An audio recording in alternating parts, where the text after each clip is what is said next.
Welcome to the Books of Titans podcast, where I seek truth in the world's great books. I'm your host, Eric Rostad, coming to you from the beautiful Books of Titans studio in Franklin, Tennessee. My goal is to read 200 of the great books over the next 10 years and share what I'm learning. I'll talk a bit about each book, tie ideas together from a variety of genres, and share the one thing I always hope to remember from each of the great books. Today I'm going to cover Alcestis, a play by Euripides. This is from book 33 from my 2024 reading list, and Euripides is selection 15 from my great books reading list. Well, this one is a little hard to pin down in terms of what is it. We know Euripides as a tragedy playwright, and yet this one is more of a satyr play. So satyr as S-A-T-Y-R, and these are known, these satyr dramas are kind of known as the raucous, dirty, drinking, like just crude jokes type of plays. And when these plays were performed, they were performed in groups of four. And so the first three would be tragedy plays, and then the final one would be a satyr play. And it would just kind of let off steam. It would be humorous. There'd be just you've just gone through three tragedy, like just epic tragedy plays, and you just need something a little more lighthearted. And so these would take the place of that. And so this one, Alcestis, it would have been performed in that fourth place, but there's a lot more tragic elements in this play than there are in some of the other satyr plays. So this one is hard to pin down. Philip Vellacott, who does one of the introductions I read for this play, he says it's a play that cannot be classified. So let's just call it kind of part tragedy, part satyr. And here's the backstory. I'd never heard of Alcestis. I'd never heard of her and her husband Admetus. And so this is the story. And I'm just going to read from the beginning here. And a couple things to note for any of these tragedy or satyr plays that you read, there is a chorus all the time, and it's really interesting to know who the chorus is, because they're kind of giving a viewpoint, and it's a viewpoint that perhaps the audience will have. And so it's always important to note who that is. And in this case, it's the elderly citizens of Pherae. And then it's also interesting to know who is the first person who speaks. And in this case, it's a god. And the first person we hear from is Apollo. And so let me just read the beginning, because this is just such a great intro into where we are in this story and what is happening. And so this is Apollo starting with regret. Dear palace of Admetus, where for all that I am a god, I allowed myself to work and be fed as a hired laborer. It was Zeus's doing. He killed my son with a fiery blast to the chest, and in a fit of fury, I killed the Cyclops, the forger of Zeus's fire.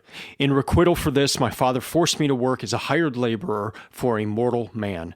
I came to this land and worked for a herdsman for my host, and from then until now I have kept his household safe.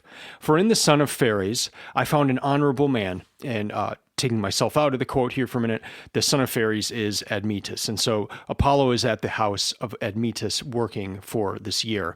Now back into the quote. I found an honorable man, and I acted with honor too. I tricked the fates and saved him from death. The divine fates granted my request that Admetus might escape Hades for the time being, as long as he gave another life to the powers below. And I'll stop reading right there. And so that's the setup of this play. So Apollo is staying with Admetus, and Admetus, at the behest of Apollo working on his behalf, he's supposed to die. He's supposed to go to Hades, and yet he can get out of that, but someone has to take his place. So how are you going to find somebody to take your place and die for you? Well, his wife offers to die in his place, and his wife is Alcestis, and that is the name of this play. And so that's the main person, the main character here is Alcestis, because she has offered her life for her husband. And no one else has offered to die. Other people were asked, including Admetus's parents, and they were obviously much older than his wife.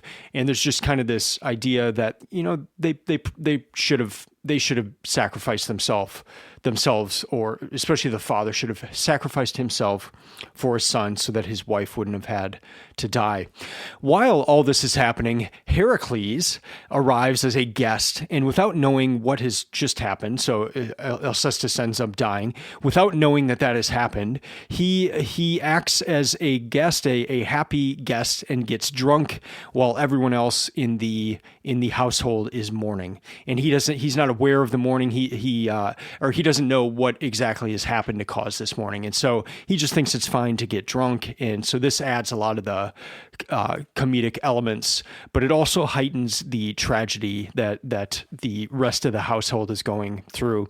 So when Heracles does find out what has happened, he is so impressed that Admetus has offered him a place to stay, has acted in the highest standard of guest friendship. And so to pay Admetus back for this kindness, he fights death in order to raise Alcestis from the dead. And this is the first instance that I recall coming across someone being raised from the dead in Greek literature. But that's how the play ends. And so Admetus gets his wife back, Alcestis, because Heracles has fought death on behalf of Alcestis for the reason of just the kindness that he was presented with.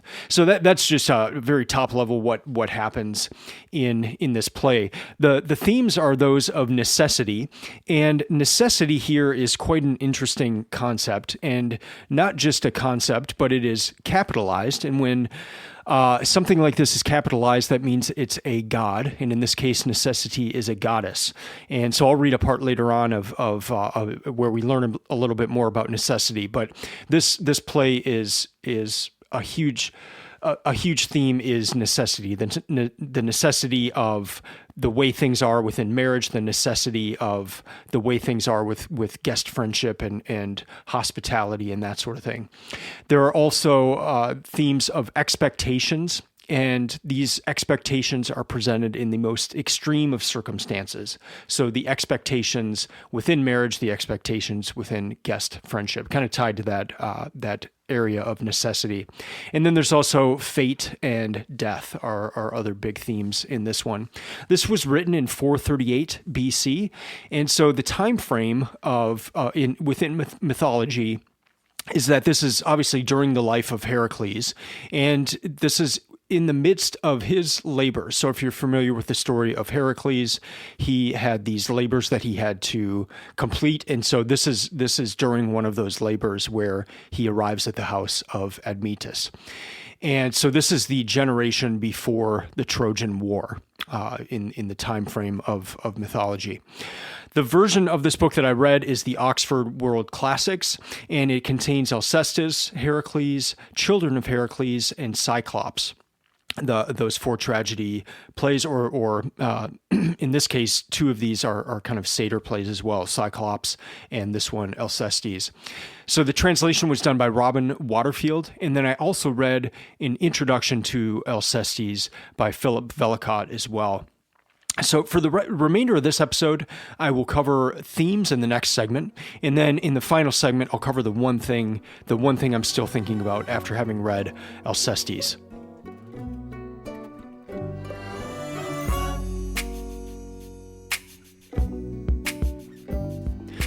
All right, now I'll cover some themes. This play is really broken up into three different parts. So you've got the first part of the marriage and the death of Alcestis, and then in the second part you have the husband confronting his father, and just a interesting discussion there between the two of them. And then in the third part you've got Heracles and his arriving and his fight with death and that. So let me cover these three parts in this segment here where I'm talking about themes. So the first theme I want to highlight is just marriage and guest friendship, but the expectations that those held within Greek culture. And so this play portrays the perfect wife and the perfect mother in Alcestis. And so we know that tragedies deal in the extremes. They deal with the worst things you can do and the worst situations. And so this one is no exception. But the tragedy in this case is used to make a point. And here Euripides is taking us to the end of what is asked for in a marriage. And in Greek culture, if you took everything to the very end, the logical conclusion, the end of marriage would be a self-sacrifice of the wife, taken to the extreme measure of death. And so in this play, she accepts that final implication of marriage. The more day-to-day implication of that would just be a complete self-sacrifice of the wife. And so this is not contested in the play. The chorus believes this, that this is just how things are. The wife is expected to have this role of just self-sacrifice. And when she offers herself, that's how things are. And so, but the ramifications for that are such that on page 8, it says, "For if you die, my life will be no more." So that's Admetus when he realizes, he's talking to his wife and he says, "For if you die, my life will be no more." The husband will lose everything if she dies, if she goes to this final extreme. And then there's a part later on where I just wrote devastating next to this. And this is after her death. And the chorus says this. It says, "It is horrible that you will never again look directly upon your dear wife's face." And so Admetus responds with this: "You've touched on what has rent my heart. For what greater evil can there be for a man than for him to lose a loyal wife? I wish I'd never married and lived with her in these halls. I envy those men who are wifeless and childless, for they have just one heart, and it's not too hard to bear its pain. But the sight of children ill and bridal beds ravaged by death is not to be endured, when one could spend one's whole life with wife or children." End quote. It's just such a devastating thing, but that's the ramifications here. If the wife is to go to this extreme measure, if this is what is expected of a wife in this culture, in marriage, to just absolute self-sacrifice for the sake of the husband, this is the end result of that. This would be just kind of pushing all those things to the current moment, and it would mean death. In the same way, this play shows us a guest friendship to the extreme, hospitality to the extreme. So while Admetus is going through this, while he is grieving for his wife that has just died, a guest arrives, Heracles, and he is expected to entertain this guest amidst his intense grief. So, and then the whole scene is exasperated by Heracles' debauchery, just his total disregard for what is happening, just getting drunk. And so you're seeing, is this the way it should be? Like, is this what we want? Do we want hospitality to take precedent over a grieving house? Do we want guests to arrive and to get drunk while the entire house is mourning? Do we want death in marriage? Do we want, is this how things should be? Is this what we want? And this is really what a lot of the play is doing, is showing these things in their extreme forms, but showing an aspect of culture that Euripides is maybe inviting everyone to take a look at and to take a deeper look. And it's probably not comfortable to look at that, and maybe that is why this is part tragedy and part satyr play, to where you've got this comic relief at the end where Heracles is just acting like a fool. So I'll get to that in a minute, but yeah, there's just this first part of looking at the full ramifications of the expectations of marriage and hospitality, guest friendship. So the second theme I want to cover is just the contrast between Alcestis and Pheres. So again, Alcestis is the wife who has sacrificed herself for her husband, so her husband doesn't have to go to Hades. And then Pheres is the father of Admetus. So Pheres, he really should have been the one when they're going around and saying who will die in the place of Admetus. Pheres really should have, but there's this idea that, and Pheres even says this, he says, "I'm not obliged to die for you. This is not a Greek tradition." but the tradition is, or the obligation is, the expectation is for the wife to die for him. And so this is exposed in these statements. The father is not expected to die, but as we're reading the play, and then as we see other comments from the chorus and from other people in the play, he should have been. But why wasn't he? Why did Greek culture not? Why was that not a tradition in Greek culture for the father to be the one to sacrifice as opposed to the wife, the older person as opposed to the younger person? Did this show kind of a twist or something that shouldn't have been? And it's just interesting as you're reading it, because you're thinking, yeah, the father should have offered himself in the place of his daughter-in-law. He should have done that, but he didn't, and it wasn't expected of him. And it's just such a interesting thing. But the dialogue between the father and son in this play is just it's so rich, it's so heartbreaking, and they end off just on bad terms. But it's heart-wrenching, but it just makes you think the whole time of, gosh, something's not right here. And so the third theme I want to highlight is Heracles, and the comic parts of it. Just the translation here is that Heracles just comes in and there's cacophonous braying. That's how Heracles is acting. He's getting drunk, and just there's a cacophonous braying. I thought there was a perfect term for it. And yet, while he's drunk, he has just these incredible things to say. And so I want to read this from Heracles. Do you know what the human condition is? I shouldn't think so. How could you? Well, listen to me. And before I continue, this is Heracles speaking to the manservant of the house. So, do you know what the human condition is? And then he continues with this. All human beings are bound for death, and no one knows whether his last breath will be taken on the following day, for we cannot clearly see fortune's way. It's not something that can be taught, and it's not liable to skill either.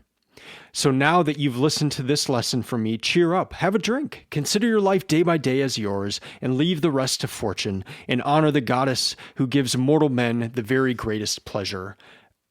And they say another name for Aphrodite, Cyprus. She is a kind goddess. Leave everything else and do as I say if you think I'm right. I think I am anyway. So why don't you shed this excessive grief of yours and have a drink with me? I'm sure that when the waves of wine from a cup fall on you, they'll carry you away from this gloomy, frowning state of mind. Since we are mortal, we should adopt a mortal state of mind. And I'll stop reading it there. But at this point, Heracles does not know the extent of the grief or why there's grief, and so he's just kind of trying to blow it off with this guy. And but just, do you know what the human condition is? All human beings are bound for death. And then you get toward the end, and Heracles battles death. He says, by joining battle with the spirit who had her in his control. And Admetus says, you say you fought with death? Where did this happen? Heracles says, right by her tomb, I ambushed him and seized him. And so Heracles ends up saving her from death. And it's just an incredible scene. Admetus gets his wife back. Alcestis is risen from the dead. She's taken back out of Hades, and now she's able to be with her husband again.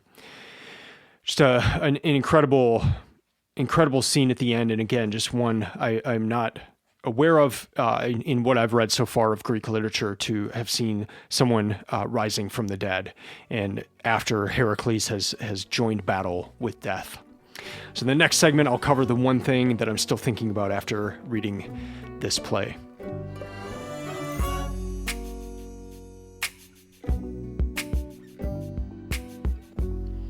This play shows the unequal relationship of a man and a woman in marriage in Greek culture.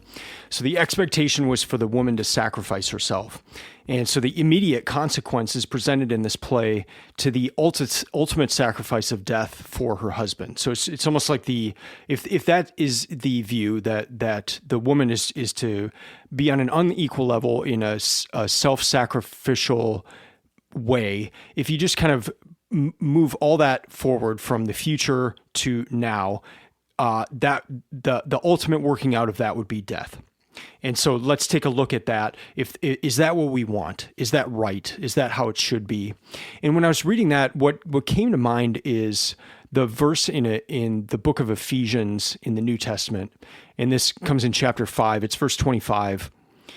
And it's being addressed to husbands in this particular part. And it says, "Husbands, love your wife as Christ loves the church and gave himself up for her." And this is just a complete shift from what you see in this play, where the wife is the one that's supposed to be the one to sacrifice herself. And here you've got a call for the husband to be the one that sacrifices for his wife up to the point of death, as Christ loved the church and gave himself up for her. That must have been such a shock to this Greek settlement in Ephesus, because it's you see what is expected in this play. You see what the call is for the husbands in that verse. And so that's my one thing. It brought to mind this verse in that must have been such a shock. And so here in this play, you have Euripides bringing this question. You have Euripides addressing this question of the unequal relationship of a man and woman in marriage. You have him bringing up the fact that the father has not stepped up to sacrifice instead for his young son and his son's bride. And you have this, it just asks these questions of, is this how this should be? And so that line from Ephesians, it must have been such a shock to those Greeks hearing that. It must have seemed like absolute foolishness to hear that. It reminds me of another book, and this is the Wingfeather Saga. So this is a book I read, a series I read a couple years ago. And in this saga, this may be kind of a weird connection, but in this saga, there's this idea that the first son should not be king. And so the second son is the one slated to be king. And the first son's role is to protect the second son. The first son's role is to protect the future king's life. And it's an amazing idea. It flips everything on its head. Because whereas if the first child is set to be king, that makes all the other children want to kill that child so that they are next in line.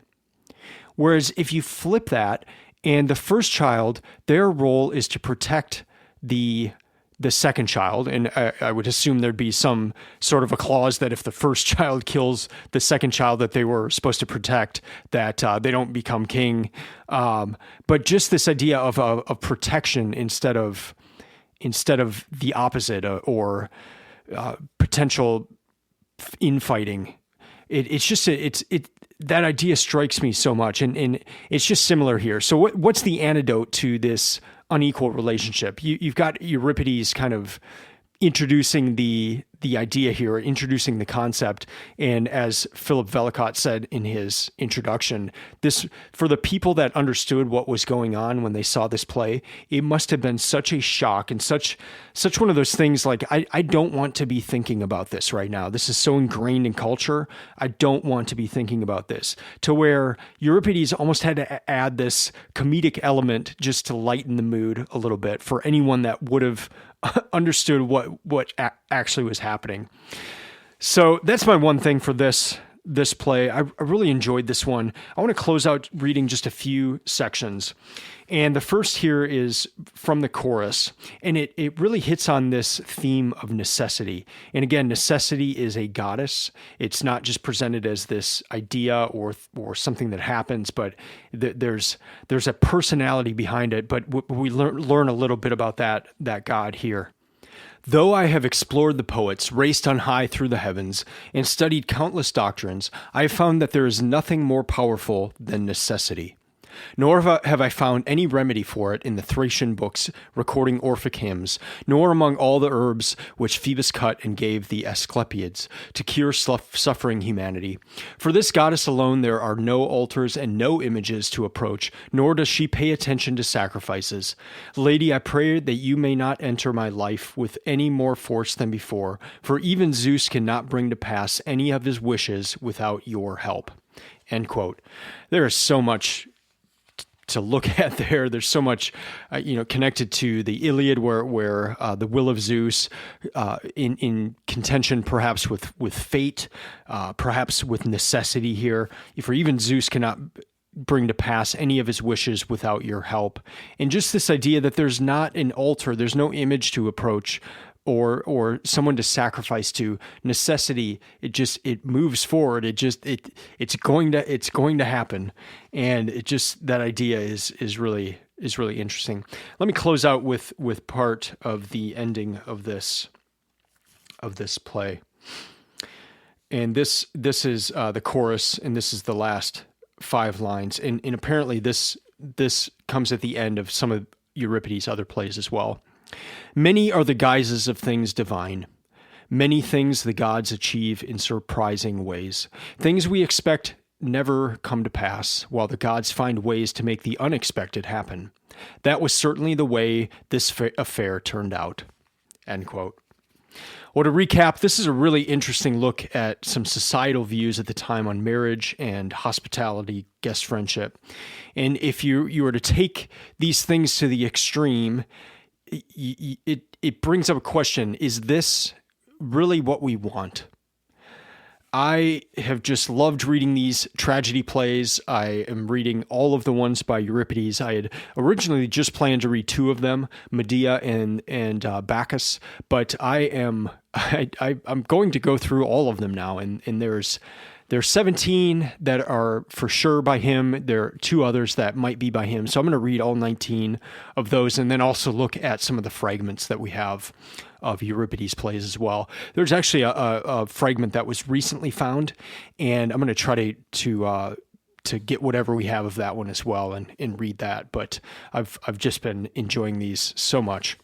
Well, I am now on Substack. That is where the podcast is hosted and where it lives. So that's where I post my podcasts. I usually post some notes about the book I'm covering in that week's episode. And there are comments that you can do right below that. But also with Substack, I'm using that as a way for you to share value. So if you get value out of these podcast episodes, out of this reading project, I would love if you could return some of that value. And so I have a $5 per month option. I have a $99 per year and a $500 per year option.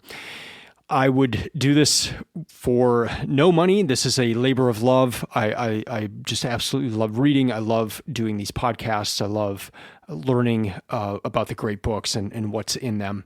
And so I would do it whether there's pay or not, but this certainly does help with some of the costs associated with this project. So I greatly appreciate you, some of you who have given to this project. Thank you.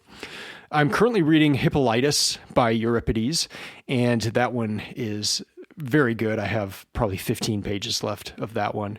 And then I have about 10 other Euripides plays to go. So it's been some great fun. That's going to do it for this episode. Thank you for listening. I would love to hear from you. Best way to do that is to comment on this episode in Substack, and that will allow other people to see it, and I can reply there as well.